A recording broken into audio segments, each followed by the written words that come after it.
सभी भक्तों को जय श्री राम। मैं रोहित शास्त्री। आइए माघ महात्म का 5वां अध्याय अपने गुरु महाराज जी का, अपने इष्ट का ध्यान करते हुए श्रवण करिए, जो सभी कामनाओं को पूर्ण करने वाले और सभी कष्टों का निवारण करने वाले हैं।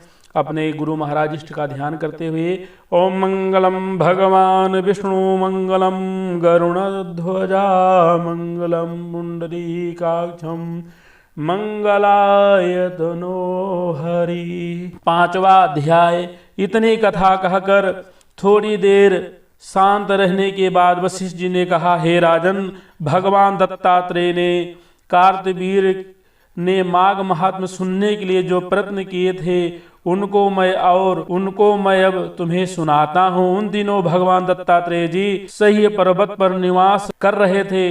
तब महिष्मति के राजा कार्तवीर्य ने जाकर उनसे निवेदन किया, हे देवेश, मैंने समस्त धर्म श्रवण किए हैं, अब आप माघ स्नान के फल का वर्णन करो।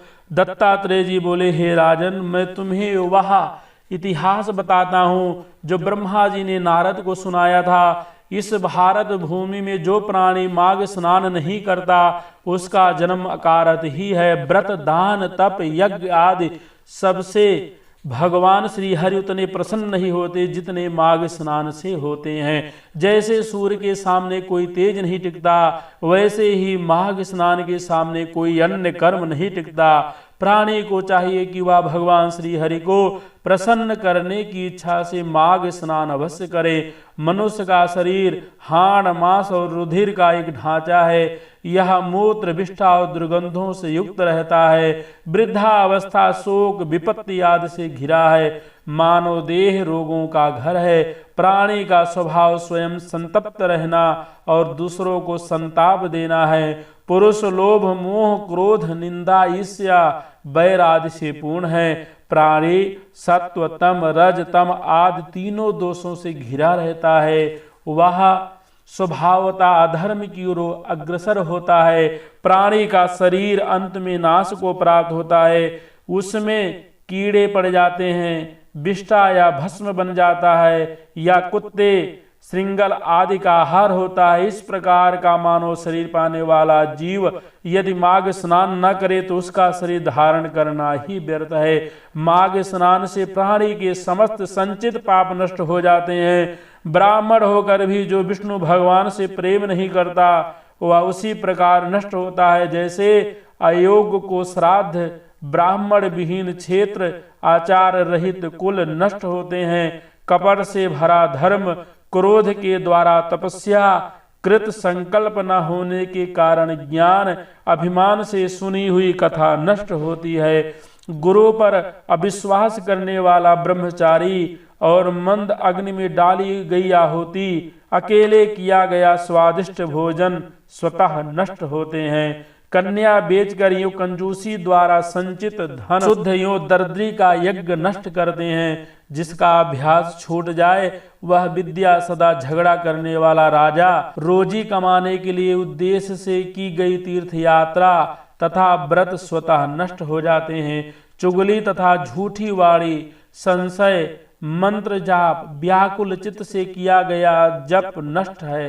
वेद पाठ रहित मूर्ख को किया गया दान, नास्तिक का परलोक, श्रद्धा रहित किया गया धर्म कार्य व्यर्थ होता है। निर्धनता के कारण जिस प्रकार प्राणी इस लोक में समस्त सुख यूं वैभव से वंचित रहता है, उसी प्रकार से हे राजन, बिना माघ स्नान के प्राणी का जीवन तथा देह धारण करना व्यर्थ ही जानो। जो प्राणी मकर से सूर्य में उदय के समय स्नान नहीं करता उसकी मुक्ति नहीं होती, उसके पाप नष्ट नहीं हो सकते।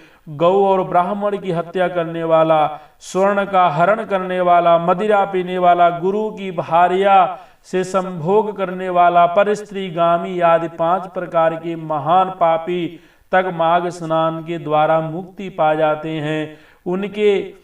उनसे ये महापाप स्वतः नष्ट होते हैं। माघ स्नान के समय जल में उतरते समय प्राणी के पाप कंपायमान हो जाते हैं। जल कहता है, मैं समस्त पापों को नष्ट कर दूंगा।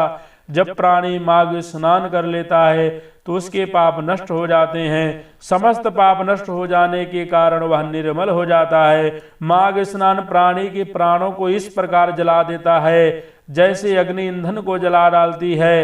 हे राजन, ज्ञान, अज्ञान और प्रमोद से किए गए सभी पाप उसी तरह नष्ट हो जाते हैं जैसे सूर्य के प्रकाश से अंधकार। माघ स्नान श्रेष्ठ फल देने वाला है। जिस प्रकार विष्णु भक्ति में सभी प्राणियों का अधिकार समान है, उसी प्रकार माघ स्नान के लिए भी सभी अधिकार हैं। इसी कारण इसे श्रेष्ठ पापनाशक, उत्तम मंत्र और परम तप कहा जाता है। प्राणी को पूर्व जन्मों के अभ्यास द्वारा ही माघ स्नान की बुद्धि उपजती है।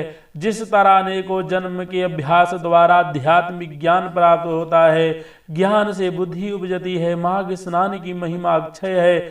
यह पवित्र जनों को भी पवित्र करती है। जो प्राणी इस स्नान को नहीं करते वे सुख संपदा से वंचित रहते हैं, उनको संसार के सुख प्राप्त नहीं होते।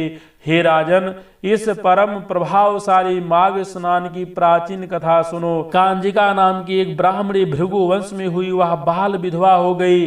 तब उसने कठोर तप किया। विंध्याचल पर्वत पर रेवा और कपिल के संगम स्नान पर भगवान श्री हरि की आराधना का व्रत धारण करके वहां बैठ गई। उसने अपनी समस्त इंद्रियों को जीत लिया, क्रोध को नष्ट कर, और वह एकांकी रहकर अल्प भाषणी हुई। उसने तपस्याओं के द्वारा शरीर को सुखाना आरंभ कर दिया। देवताओं को प्रसन्न करने के लिए यज्ञ किए, ब्राह्मणों को यथाशक्ति दान दिया। वह आहार हेतु खेतों में से अन्न चुनती और समस्त व्रतों को नियम पूर्वक धारण करते थे। नर्मदा के पावन तट पर वह पुण्य मास बिताते थे। उस सुशील तपस्विनी ने बड़े धैर्य और संतोष के साथ माघ स्नान किया। हे राजन, काल चक्र के प्रभाव में पड़कर उस ब्राह्मणी ने उसी तीर्थ स्थान पर अपनी तापस देह त्याग की। मृत्यु के उपरांत माघ स्नान के प्रभाव से वह भगवान श्री हरि के वैकुंठ धाम को गई।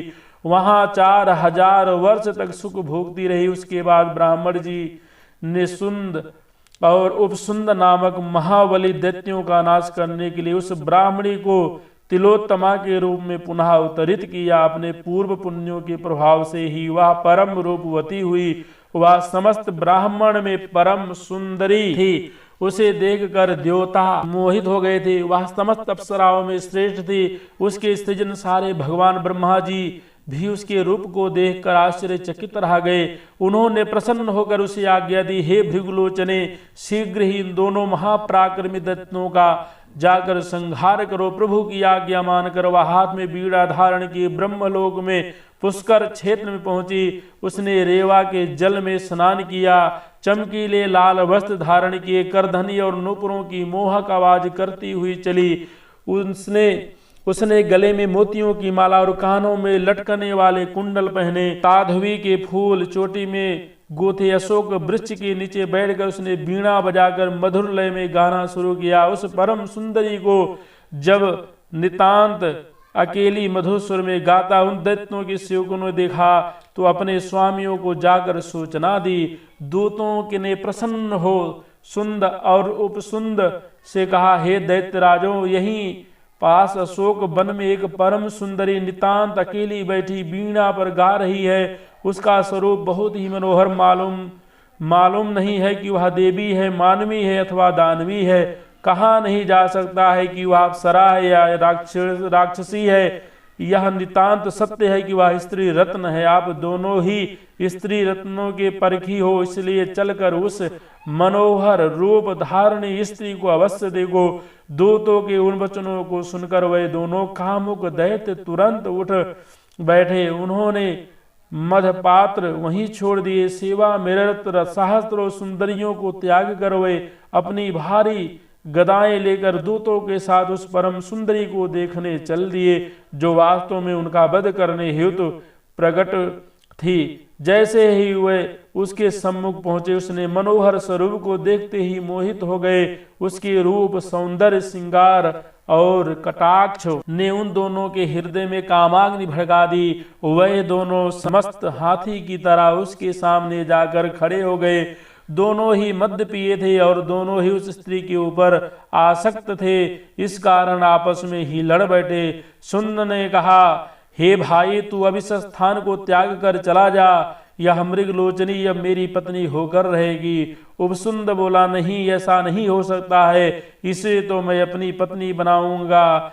उसके लिए वे दोनों आपस में लड़ने लगे। दोनों अपनी गदाओं से एक दूसरे पर प्रहार करने लगे। काल की गति से वे दोनों महापराक्रमी दैत्य आपस में द्वंद्व करते हुए मारे गए। दैत्यों को मरा जान उसके साथ ही भागने लगे और देवता प्रसन्न हो जयकार करने लगे और अपना कार्य पूर्ण हुआ देख तिलोत्तमा सभी दिशाओं को अपने दिव्य प्रकाश से आलोकित करती हुई सीधी ब्रह्मलोक को चली गई। हे राजन, तिलोत्तमा को सकुशल आया देखकर ब्रह्मा जी ने संतुष्ट होकर वरदान देते हुए कहा, हे चंद्रवंदनी, मैंने तुमको सूर्य के रथ पर स्थान दिया। जब तक आकाश में सूर्य है तब तक तुम नाना प्रकार के शोभाओं को भोगो। इस प्रकार वह ब्राह्मणी आज तक सूर्य लोक में दिव्य लोक को प्राप्त करती हुई माघ स्नान का फल प्राप्त कर रही है। हे राजन, यदि प्राणी परम गति और दिव्य भोगों की इच्छा करता है तो उसे मकर संक्रांति में स्नान करना चाहिए। माघ स्नान से उत्तम फलदायक और कोई नहीं है। इसके द्वारा प्राणी के समस्त पाप नष्ट हो जाते हैं और अनेक यज्ञों से भी कई गुना फल प्राप्त होता है। अंत समय प्राणी मोक्ष को प्राप्त होता है। बोलो शंकर भगवान की जय, बोलो लक्ष्मी नारायण भगवान की जय, बोलो माघ महात्म्य की जय। सभी भक्तों को जय श्री राम। जो भक्त हमारे चैनल को सब्सक्राइब नहीं किए, हमारे चैनल को सब्सक्राइब करें, लाइक करें, शेयर करें। जय श्री राम।